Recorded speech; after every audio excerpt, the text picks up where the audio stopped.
iniciar nuestra charla con el doctor Samael Aoun Beor, quisiéramos preguntarle qué significa el movimiento gnóstico y cuáles son sus objetivos. Doctor, por favor.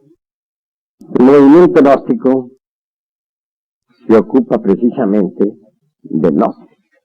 Gnosis es una palabra que significa conocimiento, sabiduría. Abarca los 4 aspectos que podríamos denominar ciencia, filosofía, arte y como secuencia o corolario místico, trascendental.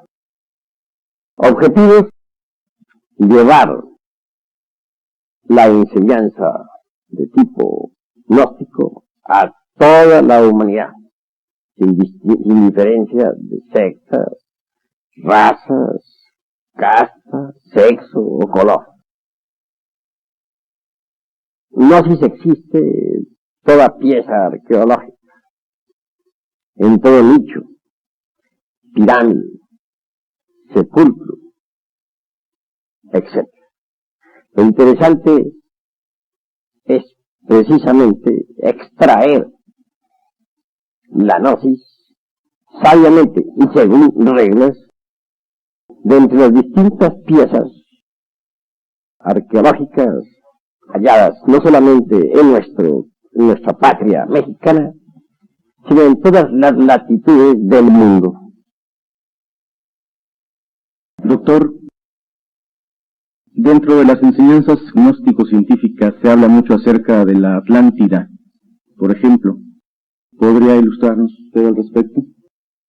Ciertamente, la Atlántida de Platón ha dejado de ser simplemente un mito y se ha convertido en un hecho concreto, real y efectivo.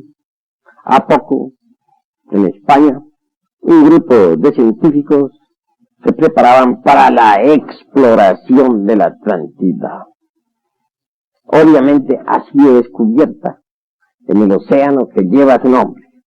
Bien saben los expertos en marina que existe una plataforma en el fondo del mar existente entre Europa y América.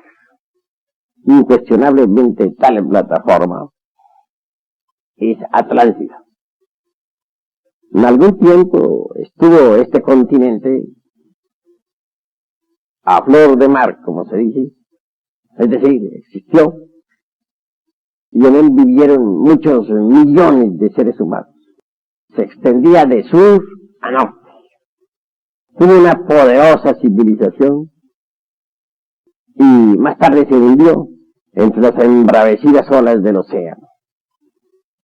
Indubitablemente, la Atlántida desapareció a consecuencia del 4º movimiento que existe en nuestro mundo Tierra. Quiero referirme en forma enfática al movimiento de revolución de los ejes de la Tierra. Pero no solamente existe el movimiento de rotación, ni solamente el de traslación o balanceo. Hay un 4º movimiento conocido por la ciencia astronómica, que es el de revolución de los ejes de la Tierra. Así que cuando los ejes de la Tierra pasaron por esa tremenda revolución periódica, la Atlántida fue sumergida entre las olas del océano. Una verticalización de los polos fue más que suficiente como para que los mares cambiaran de lecho y la Atlántida quedase sepultada entre el océano. Pruebas de la existencia de la Atlántida las hay a millones. Por de pronto, hemos de recordar nosotros los jarrones encontrados entre las ruinas de la antigua Troya, descubrimiento que hiciera el arqueólogo Schellbaum, alemán. Jarrones de mármol, piedra o loza, es decir, de distintos materiales en cuyo fondo se hallaron monedas con la firma del rey Cronos de Atlántida. Ese mismo tipo de jarrones se encontró en Tiwanahuaco, Centroamérica. con las mismas monedas y las mismas firmas del rey Cronos de Atlántida. Placas conmemorativas del acontecimiento Atlante las hay en Lhasa y también en Centroamérica, Tiwanahuaco, en donde se recuerda que el país de las lomas de barro, Atlántida, fue sumergido entre el fondo de los océanos en una gran catástrofe. Y todos los libros de los pueblos antiguos, me refiero a los códices del este y del oeste del mundo, recuerdan en sus sagradas escrituras tal acontecimiento. Además, la cuestión racial es de por sí bastante más que suficiente como para dar testimonio de la Atlántida. Veamos, por ejemplo, aquí en nuestro país, en México, a cierto tipo de yucatecos. Trasladémonos por un momento siquiera a Chichén Itzá. Encontraremos el ojo oblicuo propio de la raza japonesa y china oriental. Esto es más que suficiente como para indicarnos un tronco común entre el este y el oeste. Obviamente tal tronco es el único que nos puede explicar esta similitud de razas. Además, si vamos a la cuestión del lenguaje, descubriremos, por ejemplo, a Atlas en la antigua Grecia, cargando al mundo sobre sus hombros, raíz de Atlantis o Atlántida. Esto viene a recordarnos precisamente al gran continente sumergido, ¿no? Así, a medida que vaya pasando el tiempo y las investigaciones continúen, se irán sacando más y más pruebas de la Atlántida. Pero lo más interesante es que se empiecen ya a sacar del fondo del mar muchas piezas arqueológicas que acaben de quitar la duda de la cabeza a los que aún dudan. Doctor Aún Beor, se ha dicho que los herederos de la cultura de la Atlántida podrían haber sido los egipcios, los mayas, tal vez los incas. ¿Qué concepto nos podría usted verter sobre estos conocimientos? Bueno, herederos de la Atlántida los tenemos tanto en el este como en el oeste del mundo. Y sin ir tan lejos, recordemos nosotros que en el Egipto actualmente hay pirámides mayas. Esto de por sí es demasiado sorprendente. No debemos olvidar también el alfabeto naga-maya en el Tíbet. Ese alfabeto, por ejemplo, maya es similar al naga tibetano. Y hasta existe una frase en el Evangelio bíblico que se le atribuye a Jesús, el gran Kabir. Dice que en las cumbres del Calvario pronunció la frase, Elí, Elí, lama sabachthani.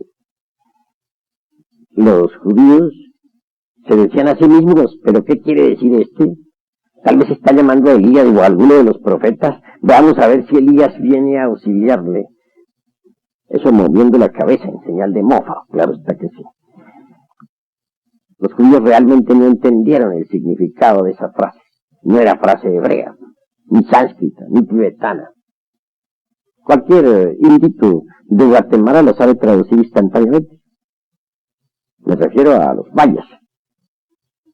Quiere decir, según ellos, los mayas de Yucatán y Guatemala, me refugio en la prealba de tu presencia. Así pues que Jesús de Nazaret hablaba maya. Obviamente que el maya viene originalmente de la Atlántida. Antes de que aquel continente tan famoso se sumergiera entre las embravecidas olas del océano que lleva su nombre, la raza maya ya se había establecido en el oriente y en el occidente del mundo. Ella colonizó el Tíbet, también el Egipto, y testimonios los tenemos en el alfabeto naga-maya del Tíbet y también en las pirámides egipcias. Así pues que tanto el este como el oeste del mundo heredaron de la Atlántida prodigiosos conocimientos. Doctor, ¿a qué se debe que haya tanta similitud en todas las culturas universales que conocemos, en que todas hayan edificado pirámides? Precisamente, esto se debe al tronco común atlántico. Sería imposible que hubiera tanta similitud entre el este y el oeste si no existiese un tronco común. Indubitablemente la Atlántida habla por sí misma. Restos de la Atlántida tenemos en las Antillas y también del archipiélago de las Canarias. Aún más, conceptúo que la misma España es un pedazo de Atlántida. La mismísima España. Así pues, si no hubiera sido por ese tronco común, no podríamos explicarnos la similitud entre el Oriente y el Occidente, en cuestión de pirámides, tradiciones, leyendas, etc. Doctor Samael Aumbeor, en 1947, en una cueva cerca del Mar Muerto, se encontraron los hoy famosos y llamados rollos del Mar Muerto. ¿Qué nos puede usted decir a este respecto? Ciertamente, los rollos del Mar Muerto son propiedad de los esenios. Lograron sacar en rollos metálicos. Todo bastante trabajo, su debida interpretación, traducción, máxime cuanto hubo que sacarlo o cortarlo en forma de pequeñas laminillas, frase por frase. Pero se logró con un buen éxito y hoy los tenemos en nuestro poder, que es lo que cuenta. Se trata de la sabiduría de los esenios, una secta hebraica antigua, con grandes conocimientos arcaicos. Dicha secta vivía a orillas precisamente del Mar Muerto. Los esenios, ante todo, fueron sabios en el sentido más completo de la palabra. Conocieron la sabiduría antigua y se dedicaron a trabajar sobre sí mismos. Hablo desde el punto de vista psicológico. Es obvio que lograron grandes transformaciones dentro de lo psicosomático, gnóstico sensorial y también dentro de lo trascendental. Consiguieron el despertar de la conciencia. ¿Qué más? Respecto a una teoría que dice que posiblemente Jesús, el Cristo, haya sido educado o formado por los esenios, ¿qué fundamentos válidos podría tener esta teoría? Bueno, lo que sucede es que en los rollos del Mar Muerto se cita al maestro de la rectitud, existente unos 5 siglos antes de Jesús. Y se ha confundido en verdad al maestro de la rectitud, citado por los esenios, con el Jesús histórico, el gran Cabir. Mas hay que saber entender que el citado maestro de rectitud, mencionado por los esenios, no es propiamente histórico en el sentido concreto de la palabra. Tengámoslo como el prototipo psicológico individual del ser humano. Entendido así, no tendríamos confusiones de ninguna especie. Obviamente que la parte superior del ser, en toda criatura humana,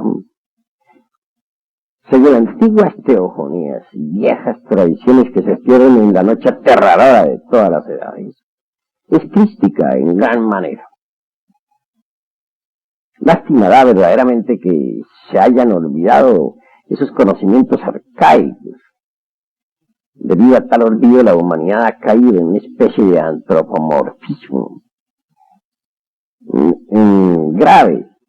Por eso no es extraño que en estos tiempos se haga del Cristo un personaje meramente histórico o antropomórfico, cuando debería hacerse de él lo que verdaderamente es él, un prototipo de perfección humana en cada uno de nosotros.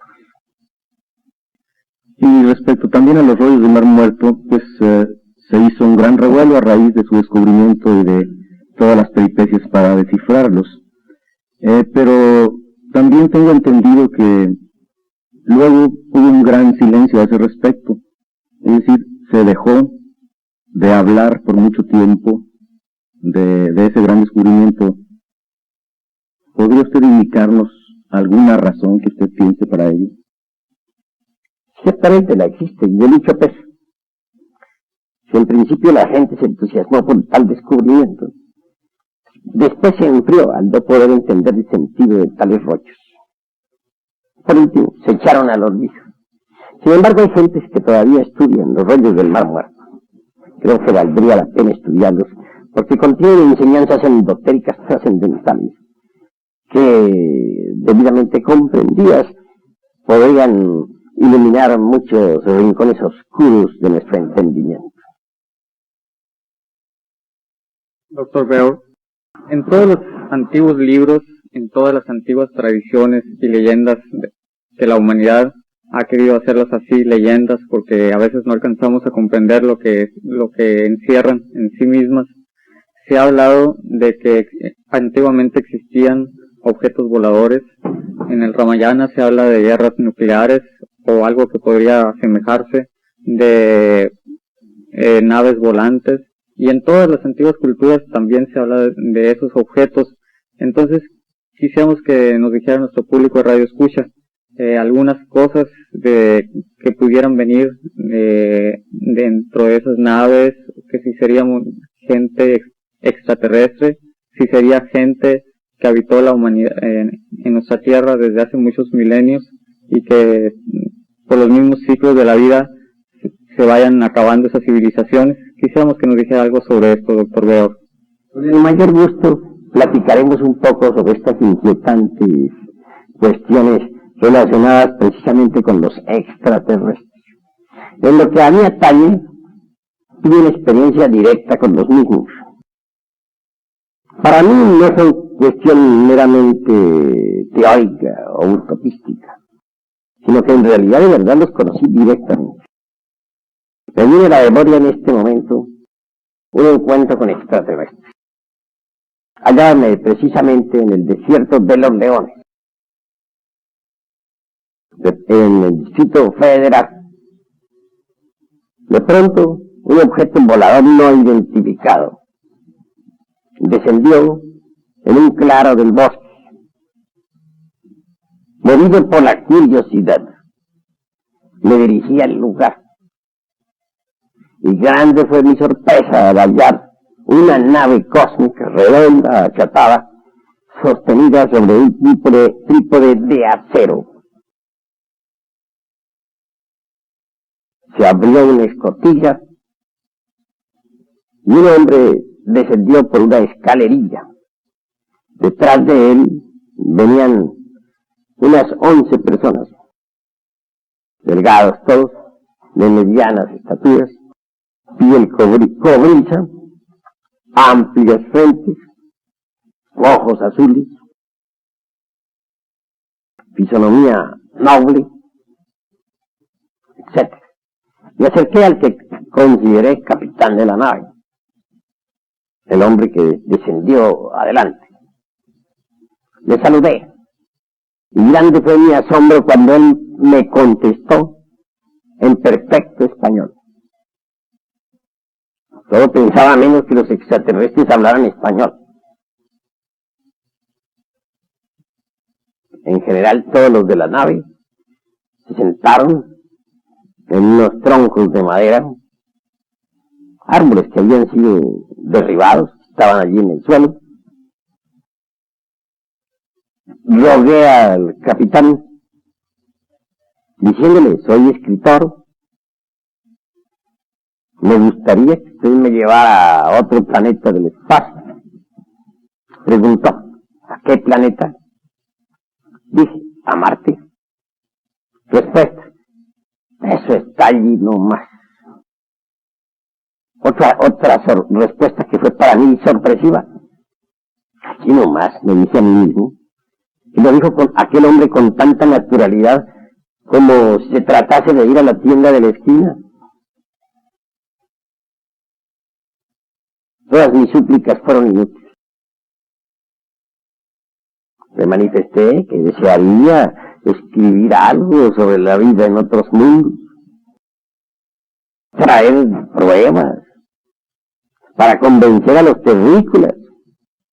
Le aclaré que los terrícolas son escépticos en un 100%, incrédulos y materialistas,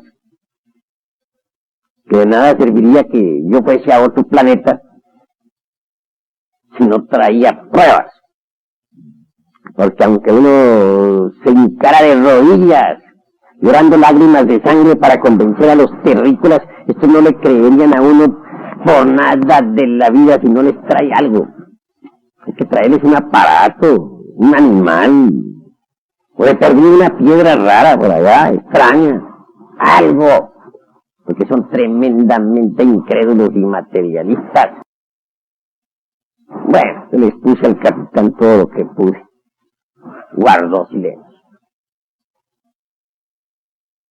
Una de las damas, porque habían dos en la tripulación, se puso de pie y dijo: si nosotros colocamos una planta que no es aromática junto a otra que sí lo es, la que no es aromática es claro que se impregnará con el aroma de la que sí lo es, ¿verdad?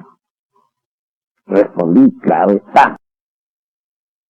Luego continuó: lo mismo sucede en los mundos que en el pasado andaban mal, con humanidades perversas, se fueron impregnando poco a poco con las vibraciones de los mundos vecinos y ahora andan muy bien. Pero acabamos de llegar al planeta Tierra, como usted ve, y aquí no sucede lo mismo. ¿Qué es lo que pasa en este planeta? La pregunta fue terrible. Tuve que reflexionar profundamente antes de contestar. Al fin dije: bueno, es que este planeta Tierra es una equivocación de los dioses. Pero redondeé mi concepto, continuando con las siguientes palabras. Este es el karma de los mundos. Karma es una palabra oriental que significa causa y efecto. Tal causa, tal efecto. La dama, con una venia, asintió. La otra dama hizo lo mismo, y toda la tripulación. Posteriormente se pusieron de pie. Comprendí que se iban a retirar. Instante que aproveché para volver otra vez a reiterarle al capitán mi demanda. Aquel hombre, por último, dijo: en el camino iremos viendo. Esto lo dijo a tiempo de que levantaba el dedo índice, solemnemente. Comprendo lo que son aquellos hombres. Hablan poco y dicen mucho. La palabra es oro para ellos y nunca fallan a sus palabras. Me alegró aquellas palabras. Echamos la mano y toda la tripulación regresó al interior de su nave. Me retiré a prudente distancia, considerando que la radiación podría acabar conmigo. Pude ver desde lejos el instante en que aquella nave giraba sobre su eje, se elevaba hasta perderse en el infinito. Esto me sucedió. Desde ese día, para mí, la cuestión de los extraterrestres es algo muy serio. Se me quitó la curiosidad, lo confieso. Comprendí que para poder llegar a convertirme en un viajero intergaláctico, necesitaría primero acabar con mis defectos psicológicos. Sé que en tanto no sea yo un hombre lo suficientemente digno como para poder ingresar a esa tripulación, no haré más que suspirar. Estoy dedicado ahora precisamente a corregir mis defectos, a fin de un día lograr ingresar en esa nave. Creo que algún día volverá ese capitán por mí, que cumplirá sus palabras. Pienso que eso se trata de viajeros intergalácticos, así lo he intuido. No hay duda de que aquella nave que descendió en el bosque había salido descendiente de alguna nave nodriza que quedara en órbita. En el Ecuador acaeció algo histórico con mayor suerte que la mía. Cierto individuo XX estaba afiliado a una escuela oriental muy de mañana, fue visitado por algunos extraterrestres. Se le llevó en una nave hasta Ganímedes. Se le mostró la poderosa civilización allí existente. Se le propuso que se quedase a vivir en Ganímedes. Se trata de un satélite, entre paréntesis, que gira alrededor del planeta Júpiter. Júpiter tiene 12 lunas. El individuo fue traído de regreso a la Tierra, pues así lo rogó él, para entregar sus bienes materiales, su automóvil, su casa y sus propiedades en general, a su hermano. Fue traído y entregó a su hermano formalmente su automóvil, su casa y su dinero y todo. Invitó a su hermano y cuñada a una cena de despedida. Manifestó que se trataba de un viaje. Claro, se abstuvo de decir hacia dónde era tal viaje. Y hallábanse en plena cena cuando la nave aterrizó en el jardín de su casa, un enorme jardín. Ah, ya entendemos, dijeron sus familiares, de qué se trata. Dijo, sí, vienen por mí. Pero no no voy a ser llevado a la fuerza, me voy con mi gusto. Subió a la nave y se fue para Ganímedes. En Ganímedes existe una poderosa civilización. Bueno, lo interesante es que dejó a su hermano una caja, un aparato mecánico, algo mejor que un aparato de televisión o de radio, que le permitía, mediante la concentración del pensamiento, ponerse en contacto con Ganímedes y con los habitantes de Ganímedes. De manera que las comunicaciones continuaron y su hermano se preparó también psicológicamente para ser un día llevado a Ganímedes. No está de más decirles que él también fue llevado a Ganímedes. Hay una poderosa civilización en Ganímedes. Pienso que el planeta Tierra no puede ser el único que esté habitado. Sería absurdo suponer que entre tantos millones y millones y trillones de mundos que pueblan el espacio infinito, solamente este planeta Tierra, este grano de arena en el espacio, va a tener la exclusiva de poseer vida.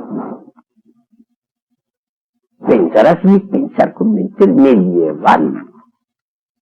Esto es similar a aquellos que en la Edad Media suponían que la Tierra era plana, cuadrada, que no se movía.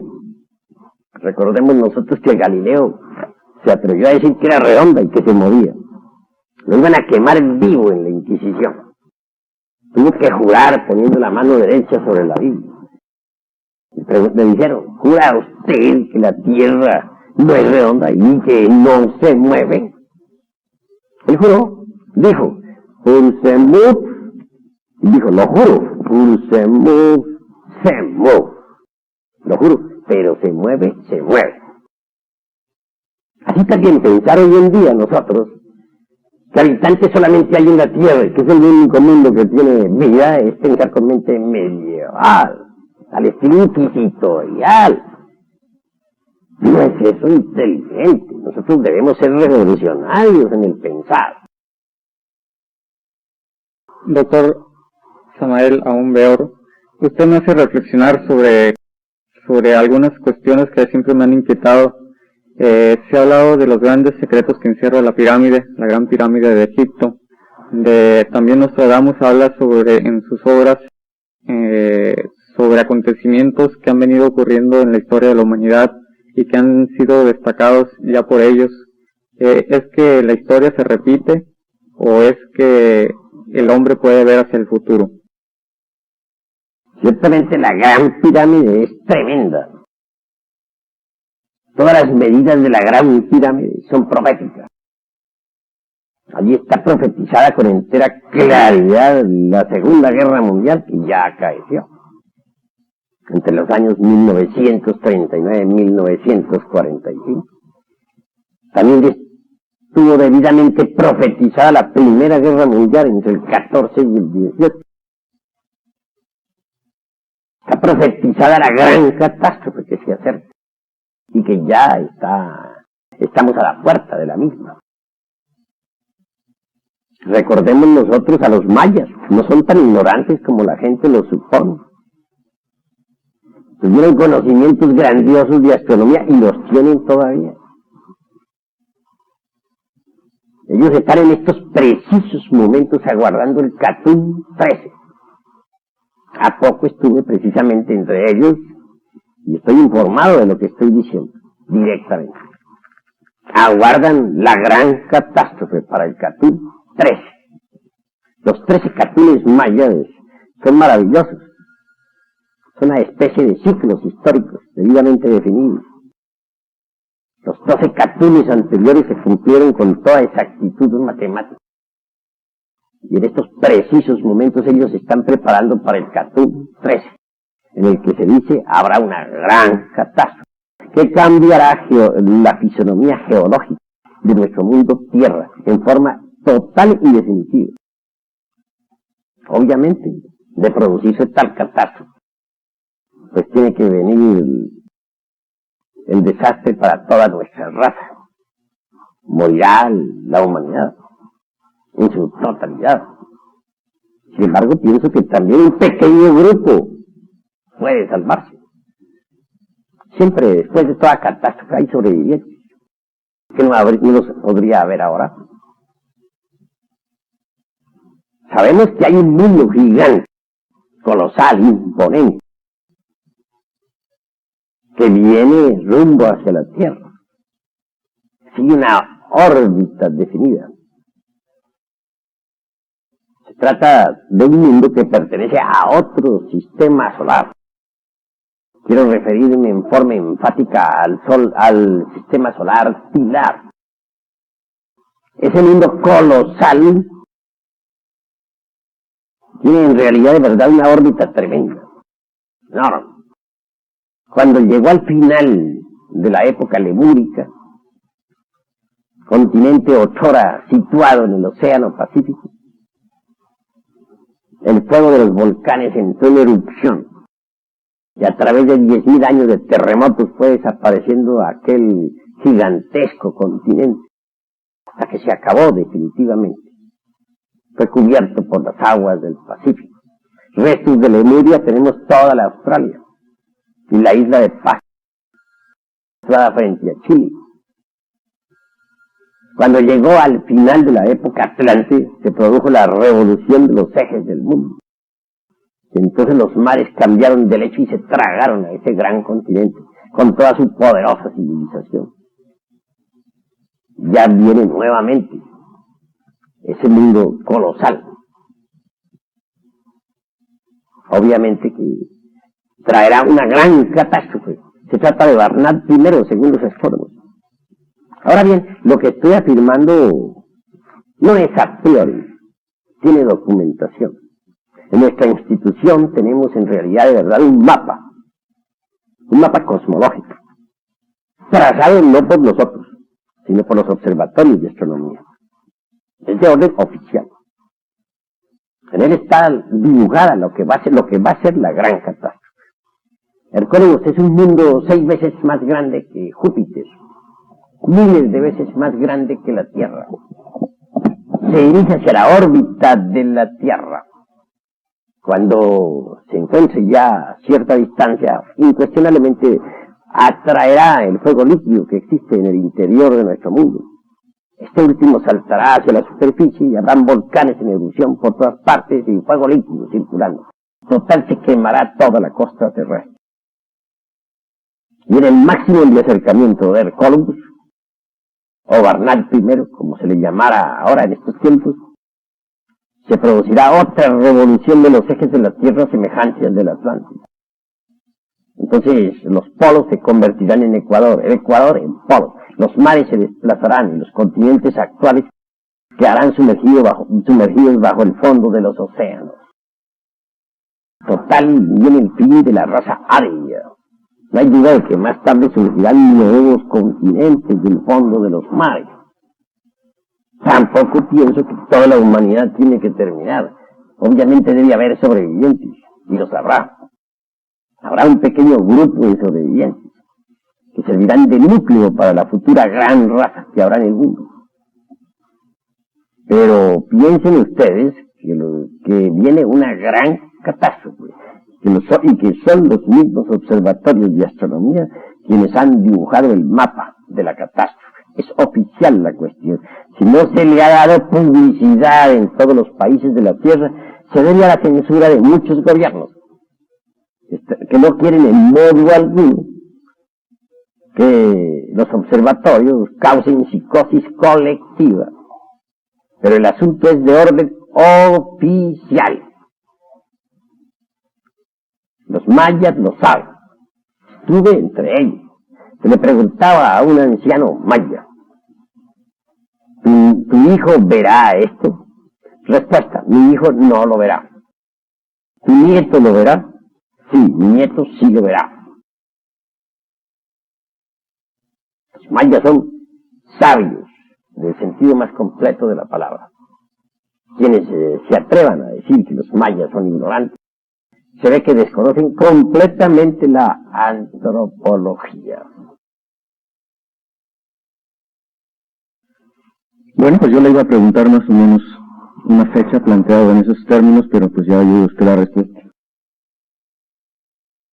Pasando a otro tema, quisiera que nos ilustrara, doctor Raunbauer, respecto a una ley llamada Solionensis. ¿Es el nombre correcto, doctor? Correcto. El Solionensis es una ley muy interesante. Sucede que cerca a nuestro sistema solar de Ors existe el Sol Baleoto. Es otro sistema vecino. De cuando en cuando el sistema del Sol Baleoto se acerca a nuestro sistema solar de Ors. Entonces este sistema se defiende, por decirlo así, eléctricamente, y aumenta la tensión eléctrica en todo el sistema, y también en nuestro mundo, es claro. Y como consecuencia o corolario se produce un estado de psicosis y nerviosismo extremo en toda la humanidad. Es una especie, digamos, de alteración electrobiológica en todas las especies vivientes. Y vienen las grandes revoluciones de sangre y aguardiente. Los pueblos se levantan contra los gobiernos y hay por donde quiera desastre. Recordemos la Revolución Francesa. Se debió a un Solionensis. El pueblo se levantó entonces contra Luis XVI y la guillotina dio buena cuenta de todos los nobles de París. Fue horroroso aquello. Recordemos la revolución de 1917 en Rusia. Fue el producto de otro Solionensis.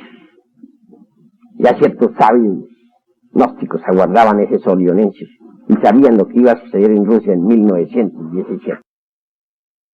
Cayó la cabeza del zar Nicolás de Rusia. Bolcheviques se levantaron pues contra el zar. Vino la gran revolución.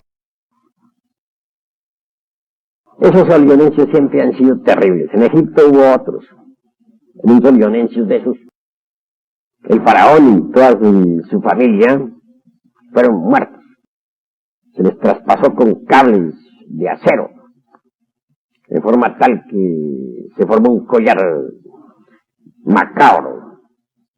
Todos los cuerpos atravesados con un cable de acero fueron lanzados después al Nilo. Mucho se ha hablado sobre las dinastías del antiguo Egipto de los faraones, pero muy poco se ha hablado en realidad de verdad desde el punto de vista histórico, de lo sucedido entre dinastía y dinastía.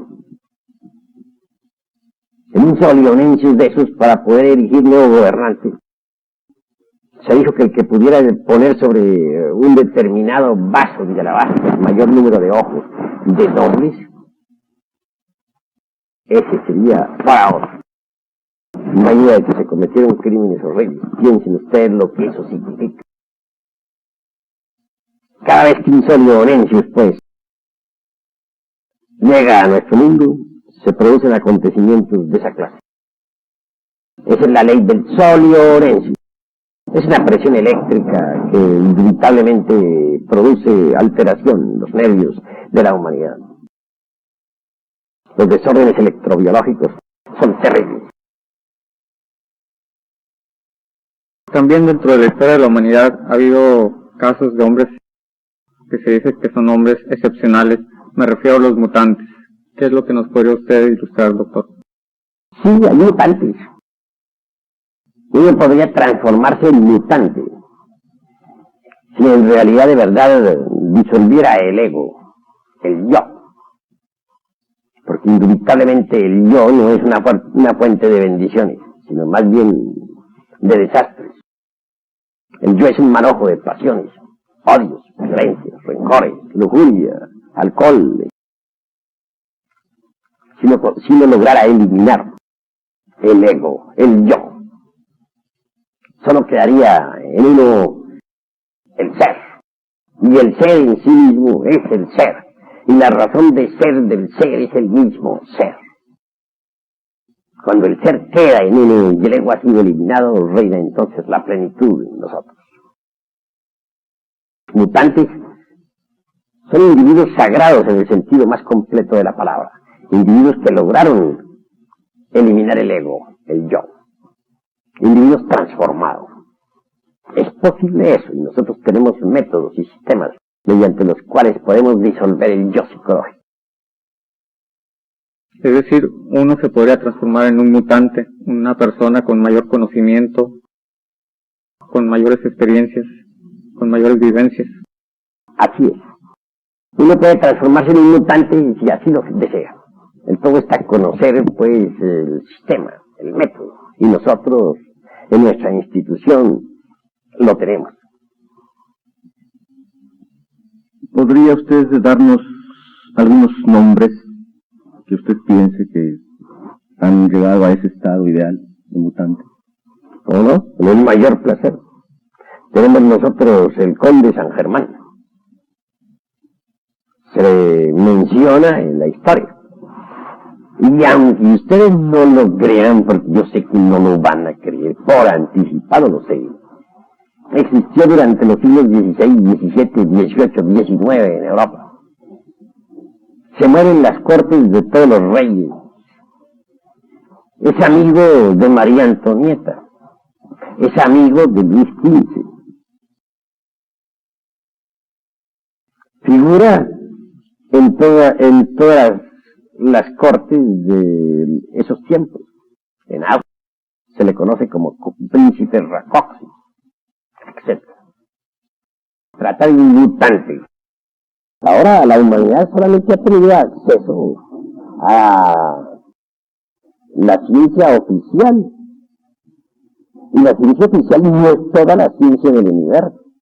¿No creo que ustedes pensarían que la universidad acaba de controlar todos los conocimientos universales? Creo que la universidad nos da una técnica para ganarnos la vida, pero en modo alguno podría controlar toda la ciencia del cosmos infinito. Y pues hay una diferencia entre la ciencia oficial y la ciencia pura. Tenemos que reconocer nosotros que la ciencia oficial es la suma total de todas las teorías aprobadas en nuestro tiempo. Esas teorías cambian constantemente. Hoy puede estar de moda una teoría, mañana otra. Cambian tanto como las modas de las mujeres. Pero ciencia pura es algo muy diferente. Para entrar en el anfiteatro de la ciencia pura, se necesita haber abierto la mente interior. Y ayuda de que un mutante ha abierto la mente interior, que por lo mismo puede entrar en el anfiteatro de la ciencia pura y manejar la vida. Los científicos no saben manejar vida, conocen la mecánica de los fenómenos, han estudiado y analizado la célula, el fondo vital de la célula viva. Pero, ¿qué saben ellos, por ejemplo, sobre el origen real de la vida? Teorías, y nada más que teorías, porque no pueden demostrar cuál es el origen de la vida. Uno puede tener una teoría y otra, pero nadie puede demostrar realmente lo que es el origen de la vida. Ellos pueden manejar la mecánica de la célula viva, pero no saben manejar en la realidad de verdad el fondo vital. Para manejar el fondo vital hay que conocer en realidad de verdad la ciencia pura, y la ciencia pura no la pueden conocer sino aquel que ha abierto la mente interior. Quien ha abierto la mente interior sí entra en el anfiteatro de la ciencia cósmica, se convierte de verdad en un sabio en el sentido más trascendental de la palabra. De verdad que empecemos por dividirnos en dos clases de gente. Los que conocen la ciencia oficial y los que han ingresado al anfiteatro de la ciencia cósmica. Son dos tipos de sabios. Los que están en la ciencia oficial común y corriente jamás creerían en aquellos que están en el anfiteatro de la ciencia cósmica. Nunca lo aceptarían. ¿Por qué? Porque está más allá de sus capacidades. Para penetrar en el anfiteatro de la ciencia cósmica, repito, hay que abrir la mente interior. Existen tres mentes. La primera la podríamos denominar la mente sensual. Esta elabora sus conceptos de contenido con las percepciones sensoriales externas. Nada puede saber sobre lo real. Nada. La segunda es la mente intermedia. En ella están depositadas las creencias.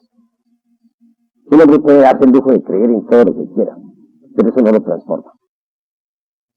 Alguien podría creer que existe el sol, y alguien podría creer que no existe. Pero para el sol sería indiferente que creyeran o no creyeran en él. Las gentes que tienen desarrollada la mente intermedia, nada saben de lo real, solamente creen y eso es todo. La mente interior es algo más importante. Quien abre la mente interior, de hecho, tiene percepción directa de lo real. La mente interior es cognición de lo fundamental, conocimiento directo de eso que verdaderamente es lo real. Solo abriendo la mente interior podemos nosotros entrar en el anfiteatro de la ciencia cósmica. Antes no es posible. Por eso, si yo les digo a ustedes que el Conde San Germán vive en las épocas actuales, si tengo el valor de declararlo, estoy también absolutamente seguro que eso no lo creerá jamás nadie. ¿Por qué? Porque nadie ha abierto la mente interior. Pero quienes la han abierto saben que sí existe el Conde San Germán. ¿Podría decirnos el nombre actual? ¿O quién es actualmente? Testimonios hay uno, muy serio. Se trata de Giovanni Papini, el niño consentido del Vaticano. Entre paréntesis, fuera excomulgado por haber escrito su libro El Diablo. Él da testimonio en Gog sobre el Conde San Germán. Y Giovanni Papini es un escritor muy serio. Tiene una pluma de oro. Viajaba él por el mar Índico, por el año 1939. Recién había empezado la Segunda Guerra Mundial. Y sobre la cubierta vio a un personaje verdaderamente enigmático. Resolvió abordarlo. El hombre se manifestó asequible. Logró su amistad. No tuvo inconveniente alguno en mostrarle sus papeles de identificación. Se trataba del conde San Germán.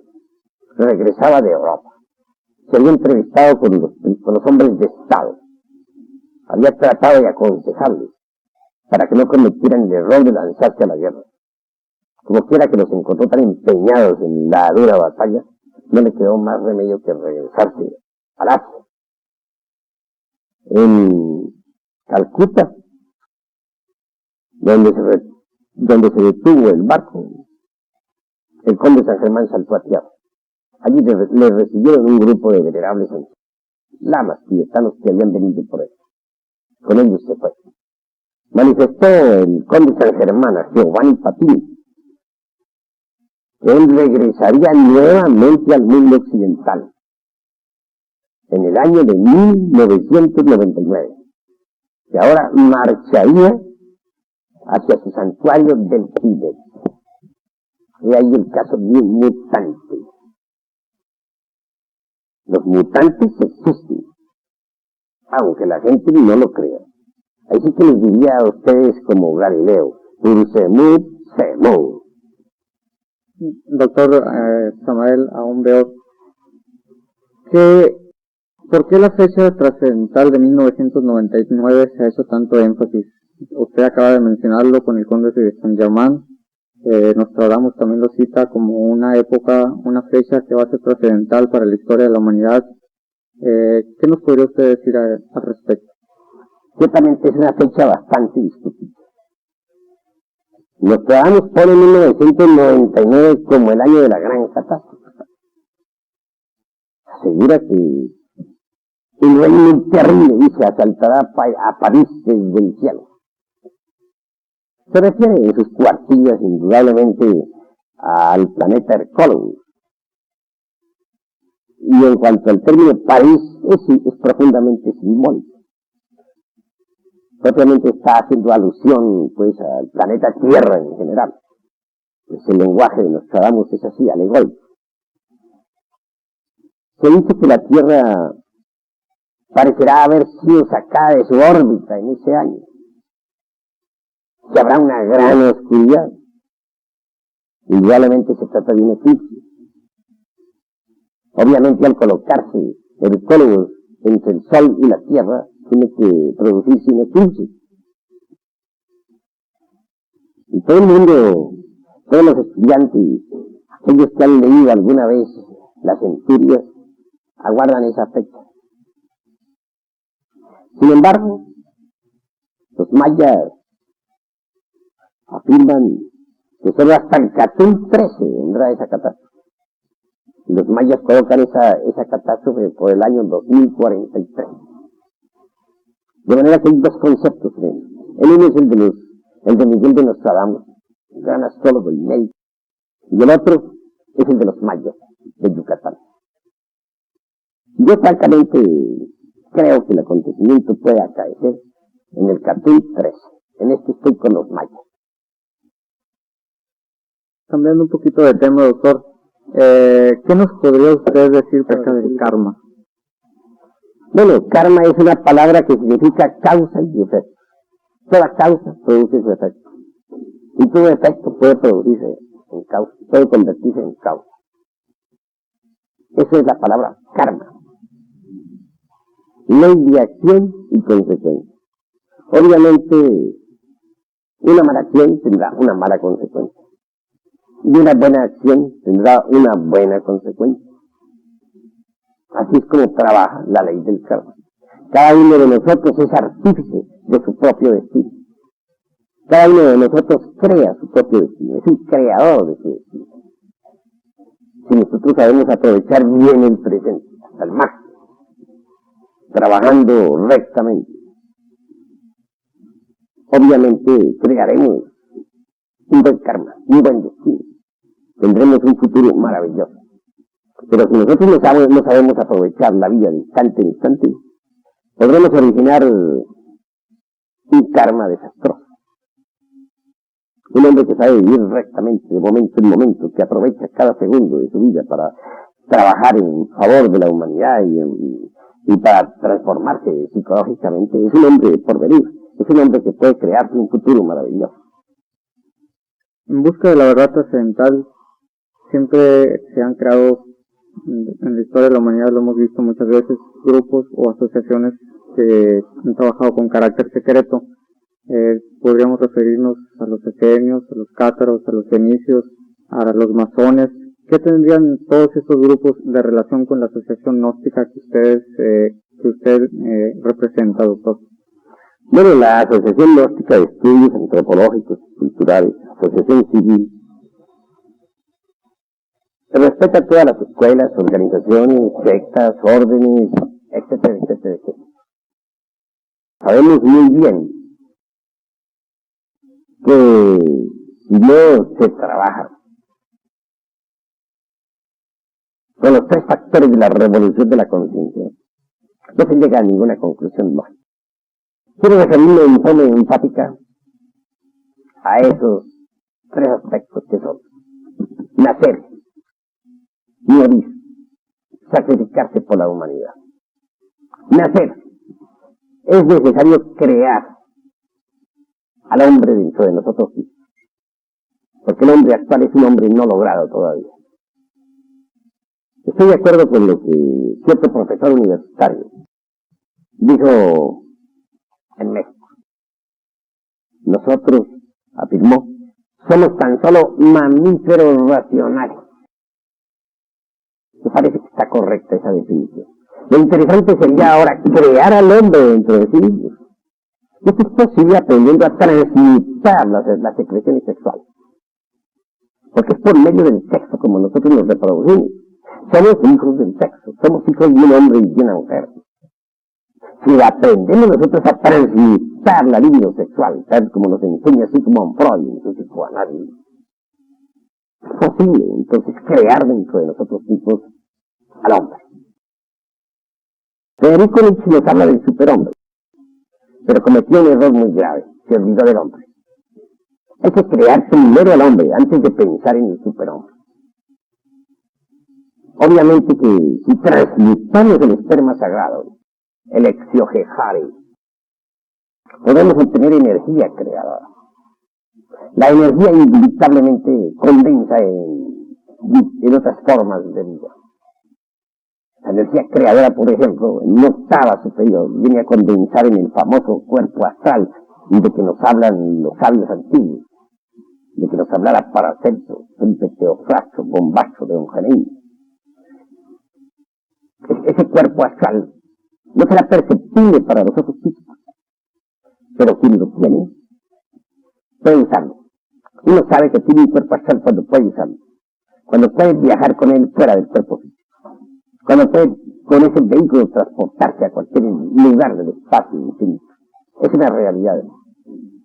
Y hasta se han sacado fotografías del cuerpo astral, muy buenas fotografías. Fotografías con lentes muy finas. Bien, en una octava más alta, diríamos una segunda octava más elevada, la energía creadora puede condensar en la forma del cuerpo mental. El cuerpo mental nos da individualidad intelectual. Porque una cosa es rellenar la cabeza con muchas teorías, y otra cosa es tener chispa en el sentido más completo de la palabra, verdadera inteligencia. En una tercera octava más alta, la energía creadora puede cristalizar o condensarse en la forma del cuerpo causal. Quien posee el cuerpo causado, cuerpo de la voluntad consciente, puede determinar circunstancias a voluntad. Ya no es víctima de las circunstancias. Antes bien, puede originar nuevas circunstancias. Alguien que posea los cuerpos físico, astral, mental y causal, recibe los principios étnicos, bíblicos o crísticos, anímicos, como se les quiera llamar, y se convierte en hombre real, en hombre verdadero, en el sentido más completo de la palabra. Obviamente, quien desarrolla el sentido de la autoobservación psicológica puede percibir el astral, percibir el mental, percibir el causal. Hay que poseer esos cuerpos en forma íntegra y total para poder ser hombre real. Antes de ese instante no se es hombre. Se es un mamífero racional, como dijo aquel profesor de la Universidad de México. Así que vale la pena trabajar con esa energía para convertirnos en hombres. El segundo factor necesario es disolver el ego, el yo soy, reducirlo a polvo, a fin de que solamente quede ser en nosotros. Y por último, levantar la antorcha en alto para iluminar el camino de otros. Escuela que no trabaje con esos tres factores de la revolución de la conciencia, que obviamente está embotellada en las teorías y no llega a ninguna conclusión. Por muy respetable que sea una organización, se olvida esos tres factores de la revolución de la conciencia, para nada sirve. Yo respeto todas las organizaciones, sean del Oriente o del Occidente. Solamente les refiero en forma enfática a los tres factores. Y digo que esas escuelas no conocen estos tres factores y deberían conocerlos. Y eso es todo. Señor Fernando Salazar, quisiéramos que usted nos informara acerca de el radio de acción actual de la Asociación Gnóstica de Estudios Antropológicos y Culturales dentro del país, y si tienen ya algunas ramificaciones fuera del país. Bueno, con el mayor gusto voy a responderle su pregunta. La Asociación Gnóstica lleva ya más de 30 años de fundada en todo el hemisferio occidental. En la actualidad cubre todos los países de América del Sur, desde Colombia hasta Argentina, incluyendo Brasil y todas las Guayanas. También en toda Centroamérica se encuentra organizada perfectamente la asociación. En Estados Unidos se encuentra muy poderosamente en Nueva York, en Washington, al igual que en Canadá se está estableciendo en este año el Centro de Investigaciones Gnósticas Antropológicas, donde ya la organización se integra con grupos de científicos e investigadores del átomo, ya que la gnosis también abarca en su parte y su especialización la ciencia. Al igual también se encuentran ya en diferentes partes del mundo, en África, Nigeria, en Europa, España, Alemania, y también próximamente seguirá esparciéndose por toda Asia y Medio Oriente. En México, en la actualidad, en toda la región del norte de nuestro querido país, se encuentran más de 30 centros de investigaciones gnósticas antropológicas, y en el sur, en esta actualidad, han salido en su última graduación 30 instructores que asistirán a las diferentes plazas que cubren nuestra región sur. En México está cubierto de norte a sur y de costa a costa. Están más de 60 centros trabajando con más de 108 instructores que dan este tipo de enseñanza. Señor Salazar, ¿se requiere alguna condición especial para ingresar a esta asociación? Bueno, como le decía anteriormente el presidente de la antropología gnóstica, no hay diferencia de clase ni social o diferencia de credo religioso, y lo único que requisito se podría decir que se necesita para pertenecer a la asociación es ánimos y ansias de querer transformarse, de querer cada vez cambiar y de encaminarse a derroteros superiores, ya que lo que se busca sintéticamente en la organización es que cada uno de nosotros, los seres humanos, salgamos de los problemas, traumas, prejuicios y nos convirtamos en triunfadores en el ámbito social, en el ámbito del hogar y en el ámbito de nuestros estudios en general. La pregunta que le voy a hacer a continuación es con toda la honestidad de que yo pueda ser capaz, y es la siguiente: de toda esta gran organización, según ha dicho usted, requiere de fondos. Entonces, quisiera yo saber de dónde salen todos los fondos para este movimiento. Bueno, con el mayor gusto responderé su interesante pregunta. En sí, la organización en todos los países donde se encuentra establecida siempre cubre el requisito de ser respaldadas por los gobiernos, es decir, tienen su personería jurídica como también la tienen aquí en México, pero son siempre sin ánimo de lucro. La organización cubre sus gastos a través de cuotas médicas que dan los miembros, es decir, los miembros aportan cuotas, pero para el sostenimiento general de la casa donde funcionan los estudios y para las diferentes actividades, así como se realizó en el Congreso de Antropología Gnóstica en Guadalajara, donde 2.300 personas asistieron de todo el hemisferio occidental. Todos a través de un año comenzaron a dar una ayuda de $1 mensual. Con ese $1 mensual que dieron todos de manera espontánea, se pudo realizar un congreso que al Departamento de Turismo de Jalisco le dejó una entrada de medio millón de pesos. Entonces nosotros trabajamos sin ánimo de lucro, pero cuando tenemos que realizar algún evento o sostener nuestra organización en cada ciudad, cada miembro da una ayuda de acuerdo a sus posibilidades. Muchas gracias. Para servirle a ustedes. Doctor Samael Aún Weor, mucho se ha hablado de la reencarnación del hombre, de que volvemos a nacer una y otra vez hasta completar nuestro estado de perfección espiritual. ¿Qué nos podría usted decir a este respecto? Con el mayor gusto daré respuesta a esta interesantísima pregunta. Para unos, la reencarnación, pues, es una teoría. Para otros, un motivo de fe, una creencia. Para otros, una superstición. Para otros, una carcajada, un sarcasmo, y nada más. Pero para aquellos que recordamos nuestras vidas pasadas, la reencarnación es un hecho.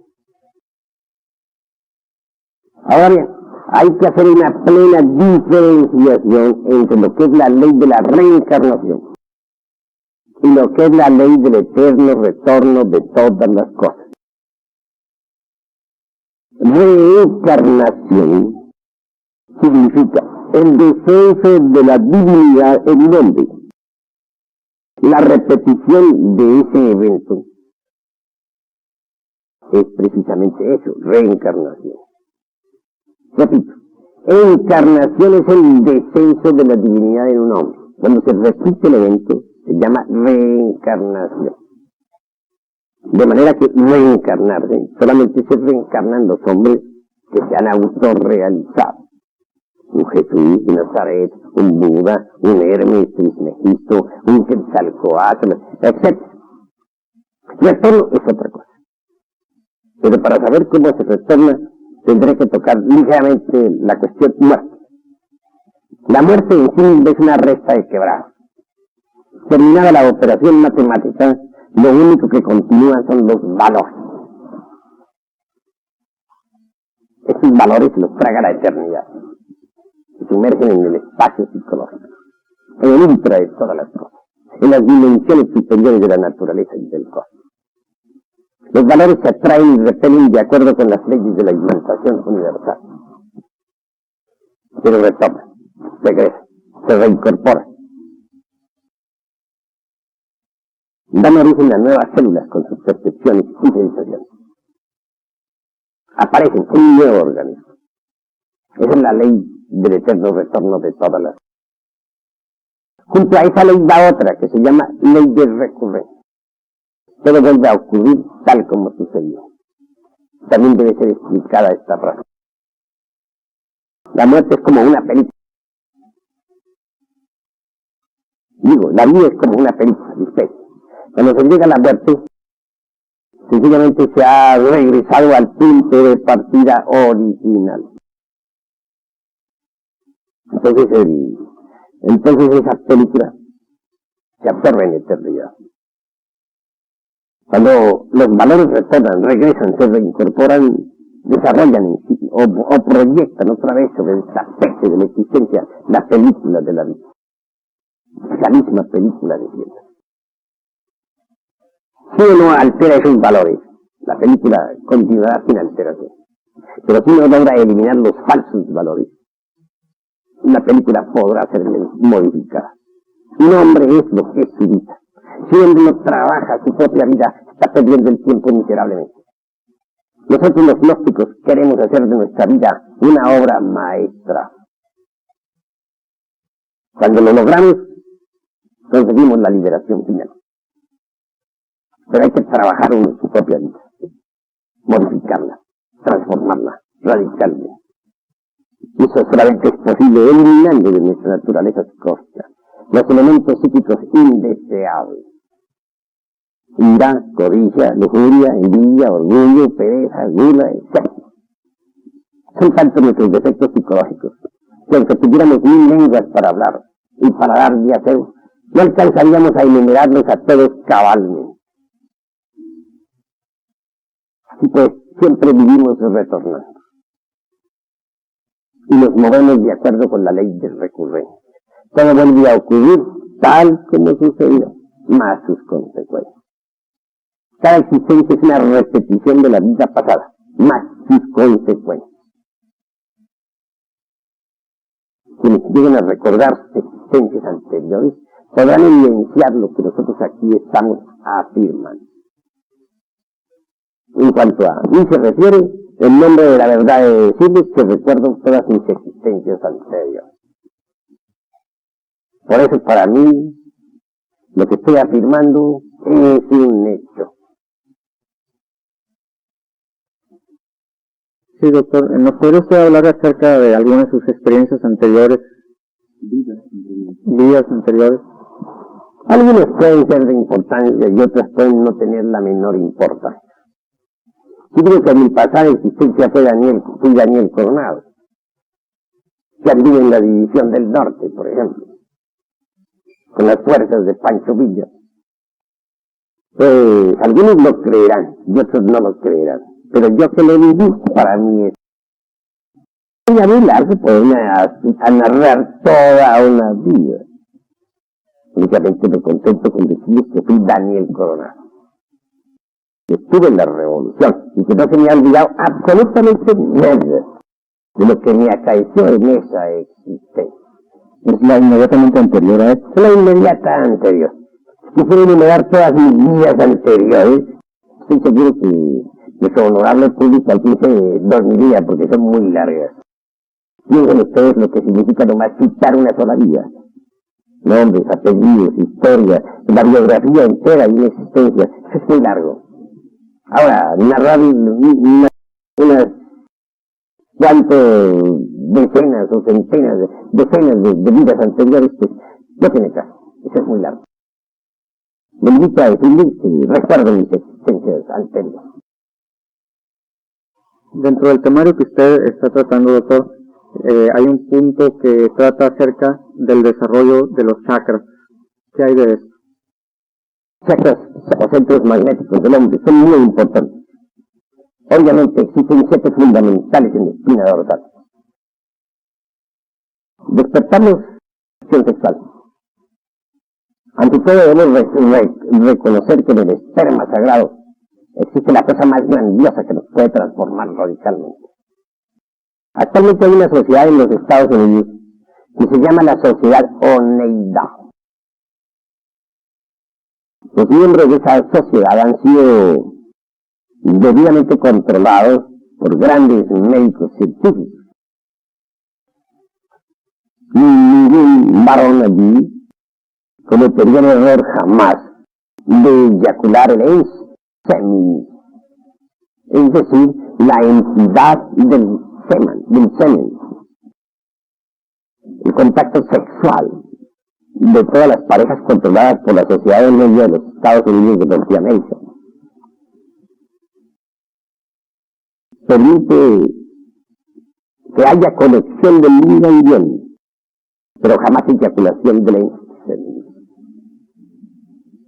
Y en nombre de la verdad, se ha investigado el organismo de cada uno de los individuos sometidos a experimentos, que ha tenido mejorías extraordinarias. Individuos viejos, enfermos, ahora gozan de una gran salud gracias a la transmutación. Cuando no se derrama el semen, dentro del cual está contenido el espíritus, como idea para hacer eso, entonces el esperma sagrado se convierte en energía creadora. Esa energía asciende hasta el cerebro por determinados canales relacionados con el vago y el simpático. Así es como el cerebro se feminiza, así es como el semen se cerebriza. Al fin llega el instante en que los átomos solares y lunares, es decir, positivos y negativos de las corrientes terminales, hacen contacto en el tridón cerca del coxis. Y entonces, por inducción eléctrica, despiertan la tercera fuerza. Quiero referirme al Kundalini, es decir, a una energía muy sutil, muy fina, de tipo más bien ígneo, aunque psíquico, que asciende a lo largo del canal medular espinal. Conforme esa finísima energía va ascendiendo, obviamente va despertando también los centros magnéticos o chakras existentes en la espina dorsal. El primer chakra que despierta está relacionado con nuestros órganos creadores. El segundo con la próstata. El tercero con la región umbilical. El cuarto con el cardio. El quinto con la laringe creadora. El sexto con la región del entrecejo o plexo cavernoso. El séptimo con la glándula pineal. En cada uno de esos 7 centros hay facultades psíquicas extraordinarias. En el primer centro, por ejemplo, hay ciertos poderes psíquicos que nos dan fuerza sobre el elemento tierra. En el segundo centro prostático hay ciertas potencias psíquicas que nos dan imperio sobre las aguas. En el tercer centro, situado a la altura del ombligo, existen poderes que despertados nos dan imperio sobre el fuego. En el cuarto centro adquirimos nosotros poder sobre el aire. En el quinto adquirimos la clariaudiencia o capacidad para oír en el intra de todas las cosas.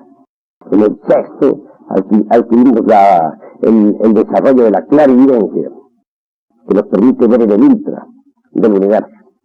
Y en el séptimo centro, relacionado con la glándula pineal, adquirimos el poder de la polividencia, que nos confiere facultades relacionadas con las distintas dimensiones de la naturaleza y del cosmos.